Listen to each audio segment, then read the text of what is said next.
है। एक समय की यूथ कांग्रेस की लीडर थी।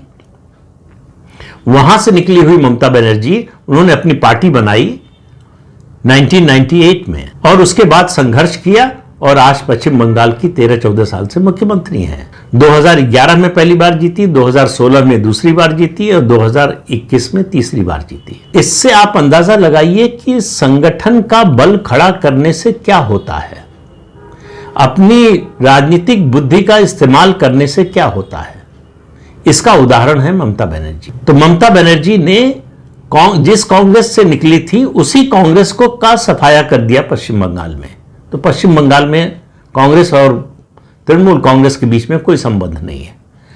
आगे होगा 2026 में विधानसभा चुनाव होने वाले हैं, होगा, इसकी कोई संभावना दूर दूर तक दिखाई नहीं देती है। 85 साल बाद बिहार में कांग्रेस वर्किंग कमेटी की बैठक हुई, लेकिन वहां स्थिति क्या है? कांग्रेस की सारी कोशिश है कि आरजेडी पर दबाव डालकर किसी तरह से ज्यादा सीटें ले ली जाए। पिछले चुनाव में 70 सीटें आरजेडी ने छोड़ी थी कांग्रेस के लिए, केवल 19 जीत पाई कांग्रेस।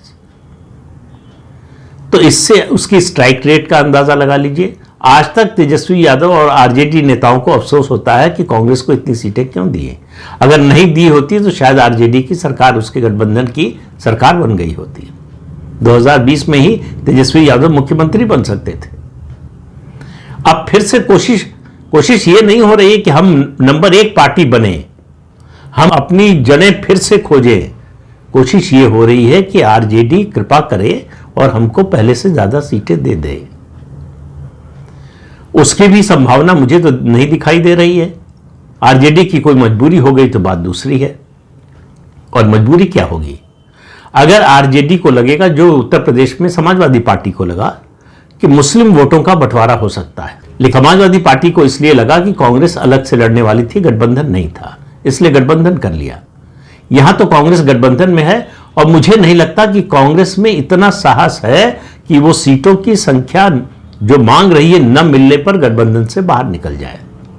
उसको 243 उम्मीदवार नहीं मिलेंगे चुनाव लड़ने के लिए, तो इसलिए आरजेडी पर दबाव बनाकर सीटें बढ़वाने की बात तो कर रही है, लेकिन उसको लग रहा है कि अगर पिछली बार जो मिली थी उतनी भी मिल जाए तो वो बहुत होगी।